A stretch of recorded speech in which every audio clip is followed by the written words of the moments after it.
Subscribe to Be Real TV. Yes guys, what's up? So basically today I'm going to be telling you guys how to use the jab, the different variations of the jab, and in my opinion, also, I think that the jab is a very utilized tool in boxing, but I think it's underutilized in the manner that it's not fully utilized, if you will, in the variations that it can be. A lot of people, especially in Britain, I've seen this, and I think it's a problem that we've got in the amateurs. I think, like, because obviously in Britain it's very amateur focused, the boxing over here in the UK. In America it's a little bit different, they train you more pro style. Over in the UK it's very based upon try and get to the Olympics, or try and build a good amateur record, which is very important as well. But I think that you need to have a bit of a concentration towards a bit of a goal towards turning pro, because that's what every fighter's dream is and goal is anyway, to turn pro. There's a lot of different jabs you can use in boxing, different styles, different ways to throw it, different power levels in your punches and your jabs as well. So basically I'm just going to take you through a few of the different jabs and how you can throw them and who utilizes some of these jabs best. Now the first jab, right, is just a normal jab. It's just bam.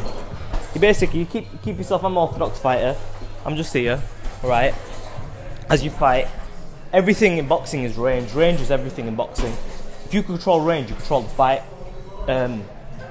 So I mean, you don't have to be tall to control range.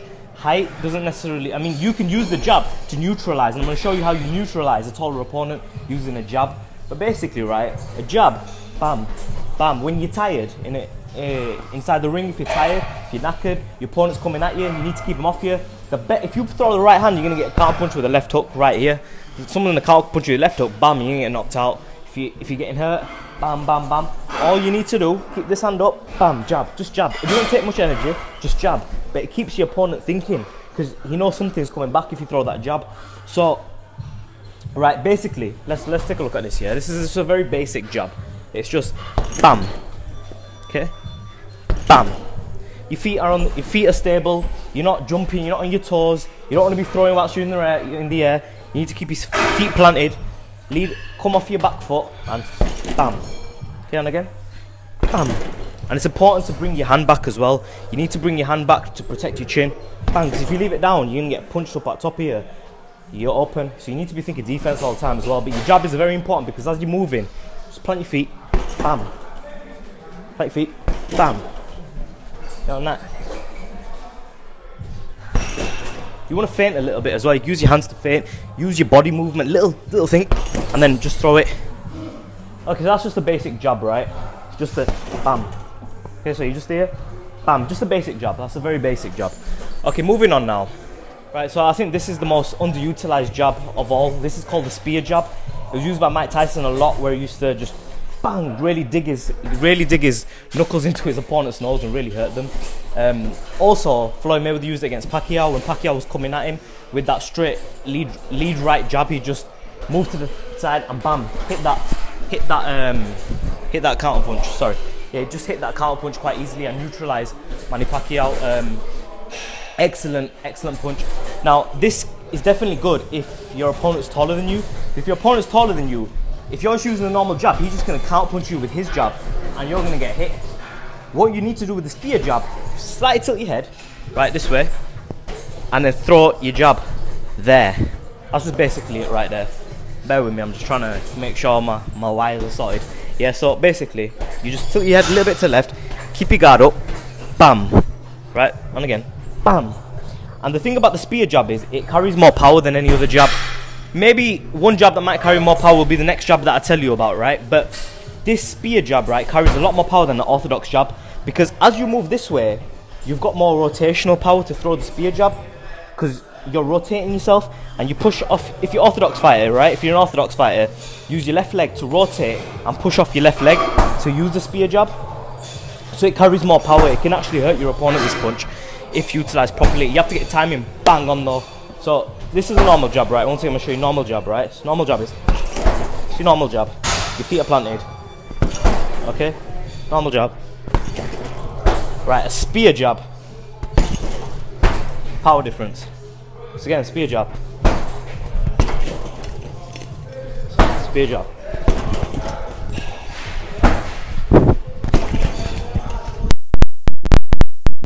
just gonna be bobbing for that. Bam. Okay, so you can mix your spear jab with your normal jab as well. So you sort of bam bam. Okay, and you can pivot off. Right, I'm a bit stationary because I'm limited with my wires and whatnot, but as you can see, bam, tilt to the left, bam. Okay, once again, spear jab, bam bam. That's a normal jab mixed spear jab, bam bam. Okay, so bam bam bam. Whatever you want. If you want to bam bam, left hook to the body, pivot. You can use so many different variations using the spear jab and the normal jab. Another jab that you can throw, which Pacquiao got counter punched with, knocked out with by Marquez. He's southpaw, but I'm doing orthodox. Is where you jump into your jab. When you jump into your jab, it carries more power, but it's good because you're still using your lead, keeping your opponent at range. So you're touching him, touch jab, and then what you can do, jump into your punch. Carries more power, carries more snap. So you're there, bam, jump jab. I don't even know what it's called, but that's why I call it a jump jab. Okay, so you're there, bam. Jump into it a little bit, carries more power. That's what I'm saying. There you go. Another jab, right, which I want to talk about is a jab to the body, which a lot of people don't use. So people start using it since watching Floyd Mayweather. It's actually a very old trick, a lot of old fighters have used it. But the jab to the body, it can really take your wind out of an opponent. I've got to say that in history, out of all the fighters I've seen, Floyd Mayweather uses it best. He really can take his, from what I've heard, it hurts. Floyd Mayweather, when he throws it, it hurts because his timing is perfect and you don't expect it. The thing is, Ward throws it as well, the jab to the body. As you're fighting, your opponent, you keep your eyes on him here, and then what you do, you drop levels, but you keep your eye on the guy, and you drop levels, and you just throw that jab, bam. You can throw it like Tyson used to throw it as well. Because the amount of how he used to teach to throw it is rotate your hand, your knuckle, your whole fist, bam, rotate it. That way, it digs into your opponent. So, okay. Okay, so basically you drop levels, bam. Okay. Mayweather doesn't, I don't think, rotate his fist all the way. He just how to do the body jab to a punch bag. But anyway, right? Basically, you just drop level, and make sure you don't get counter punch. Because what can happen is when you throw this is a dangerous punch, because as you drop level, all your opponent has to do is catch you coming in, and he counter punches you. You get your ass knocked out. You need to really learn how to time it, how to perfect it. That's the most dangerous jab, I think, because if you throw that jab, it leaves you very open to a counter punch. Where the other jabs, you can just come back, because you've got to drop levels and throw it. Bam. You can leave yourself open to counter punch. But the jab is the most key weapon for any short fighter facing a tall fighter. A lot of people abandon the jab and they try and go in for a knockout. I mean, if I'm an aggressive fighter and I'm just bam, bam, bam, I'm just trying to get in on my opponent, he's just gonna, as soon as I throw these hooks, they'll land on a punch bag. All these punches will all land on a punch bag. But as you get in against a real opponent, what you'll find is they'll just be moving. You're trying to cut the ring off, they just keep on moving. You're trying to cut the ring off, they just keep on moving. Best way to use that, when they throw that jab, tilt, spear jab, bang, you're in, body shot, uppercut, whatever you want.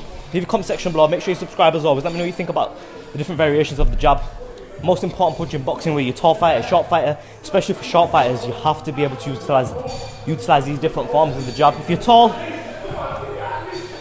the normal jab will suffice, just keep moving, keep it, because you don't need to worry about range as much because you're a taller fighter. If you just keep them at the end of the jab, you can win the fight. If you're a short fighter, you got to get inside, you got to use head movement more. You know what I'm saying? So, leave a comment section below, subscribe, Be Real TV, let me know what you think of this video. In a bit, guys.